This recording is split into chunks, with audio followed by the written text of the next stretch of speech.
सुंदरवन में अप्पू नाम का एक ताकतवर हाथी रहता था। उसे अपने शरीर और अपनी ताकत का बहुत घमंड था, जिसके कारण वह दूसरे जानवरों को बहुत परेशान करता था। एक दिन अप्पू अपनी धुन में चला जा रहा था, तभी उसे एक आम का पेड़ दिखा जो आम से भरा पड़ा था। तुम सब इस पेड़ से उतर जाओ, ये आम मुझे खाने हैं। पर हम यहाँ पहले से हैं। पहले से हो तो क्या हुआ, अब मैं ये आम खाऊंगा। अच्छा, पर कैसे? पेड़ पर चढ़कर? आओ आओ, चढ़ के दिखाओ। तुम्हारी इतनी हिम्मत कि तुम मेरा मजाक उड़ाओ। अब इसका परिणाम भुगतने के लिए तैयार हो जाओ। अप्पू बंदरों को अपने ऊपर हंसते देख गुस्से से आग बबूला हो गया और उसने अपनी सूंड से पेड़ को इतनी जोर से हिलाया कि सारे आम पेड़ से टूटकर नीचे गिर गए और साथ ही बंदर भी। अब हंसो मुझ पर, क्यों? मजा आया ना? हा हा हा। याद रखना, इस जंगल में मुझसे बलवान कोई नहीं। अब भाग जाओ यहाँ से। सारे बंदर अप्पू से डरकर वहां से भाग गए।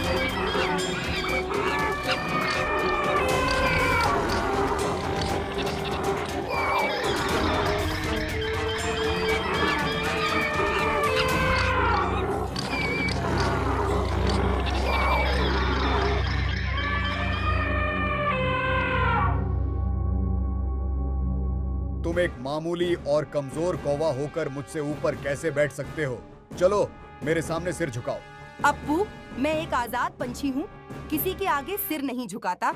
अच्छा, तो ये बात है। अभी तुम्हें मजा चखाता हूँ।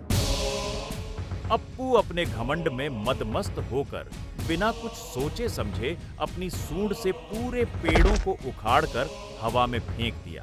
पर कौवे का बाल भी बांका नहीं हुआ, क्योंकि वह पहले ही उड़ चुका था। हा हा हा।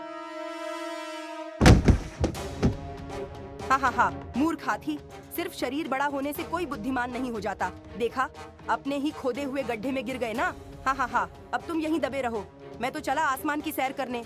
हा हा हा हा। अप्पू हाथी अपना मजाक उड़ने से बहुत गुस्से में था। चलते चलते वह एक नदी के किनारे पहुंचा, जहां कुछ चींटियां अपने लिए खाना जमा कर रही थीं।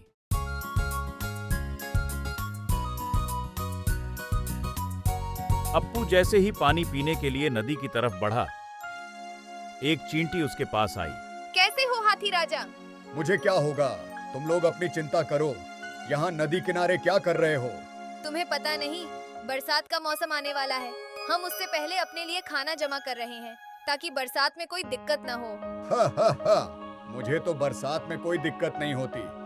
हाँ, वो तो है, पर हमें तो तैयारी करनी पड़ती है। क्या तुम हमें अपने ऊपर बिठाकर नदी के उस पार छोड़ दोगे? सुना है वहाँ बहुत अच्छा खाना मिलता है। मैं क्यों तुम्हारी मदद करूं?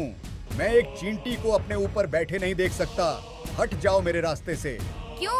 हमारे वजन से तुम नदी में डूब जाओगे क्या? कहीं तुम्हें इस बात का तो डर नहीं? हाँ हाँ हाँ। लगता है तुम लोगों का डर खत्म हो गया है। तुम्हें सबक सिखाना ही होगा, इससे पहले कि मुझे और गुस्सा आ जाए। भाग जाओ यहाँ से। पर हम तो शांति से अपना खाना जमा कर रहे थे, तुम ही बीच में आ गए। अप्पू चींटियों की बात सुनकर बहुत गुस्सा हो गया और बिना सोचे समझे नदी से अपनी सूंड में पानी भरकर चींटियों के टीले को बहा दिया।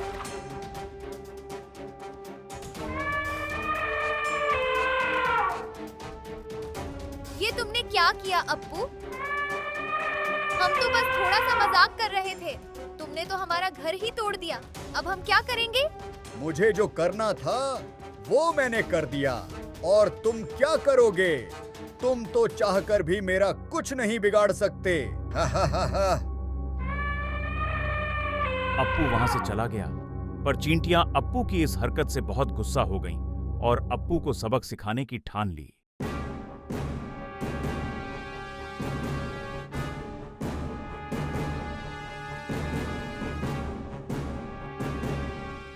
ये अप्पू ने हमारे साथ बहुत गलत किया, हम उसे इसकी सजा देकर रहेंगे। पर वो इतना बड़ा और बलवान है और हम तो बस छोटी सी चींटियां हैं। भला हम उसका क्या बिगाड़ सकते हैं? हम छोटे हैं तो क्या हुआ? और हमेशा याद रखना, जीत या हार शरीर के आकार से नहीं, बुद्धि से तय होती है।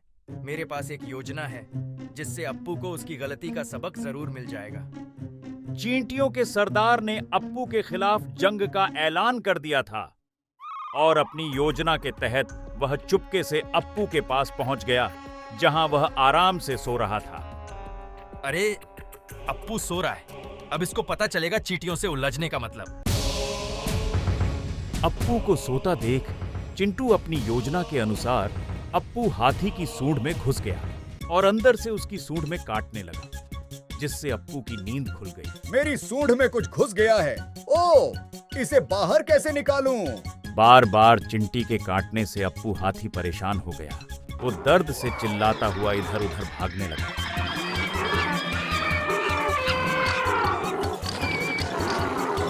अब मैं क्या करूं? बहुत दर्द हो रहा है। अप्पू को इतना कष्ट हो रहा था कि वो जोर जोर से मदद के लिए चिल्लाने लगा। तभी कुछ चींटियां उसके पास आईं। बचाओ, कोई मुझे बचाओ, मेरी सूंड में कुछ घुस गया है, कोई इसे बाहर निकालो, मेरी मदद करो। क्या हुआ अप्पू? तुम्हें कब से मदद की जरूरत पड़ने लगी? तुम तो इतने बड़े और बलवान हो। हाँ, पर अभी मुझे मदद की बहुत जरूरत है। मेरी मदद करो, बचाओ मुझे। अप्पू को ऐसे रोता बिलखता देखकर चींटियों के सरदार को उस पर दया आ गई और वो उसकी सूंड से बाहर निकलकर उसके सामने आया। तुम थे मेरी सूंड में। हाँ, अब समझ में आया कि एक चींटी भी एक हाथी के नाक में दम कर सकती है। हाँ, मुझे समझ में आ गया। अब मैं अपने शरीर और बल का कभी घमंड नहीं करूंगा। मैं वादा करता हूँ। ये तो अच्छी बात है अप्पू। मुझे माफ कर देना। चलो, मैं तुम्हें नदी के उस पार ले चलता हूँ ताकि तुम लोग अपने लिए खाना जमा कर सको, जो मैंने खराब कर दिया था। अप्पू को अपना सबक मिल चुका था। फिर उसने चींटियों को खाना जमा करने में मदद की। इसके बाद वह जंगल में सबके साथ अच्छे से रहने लगा।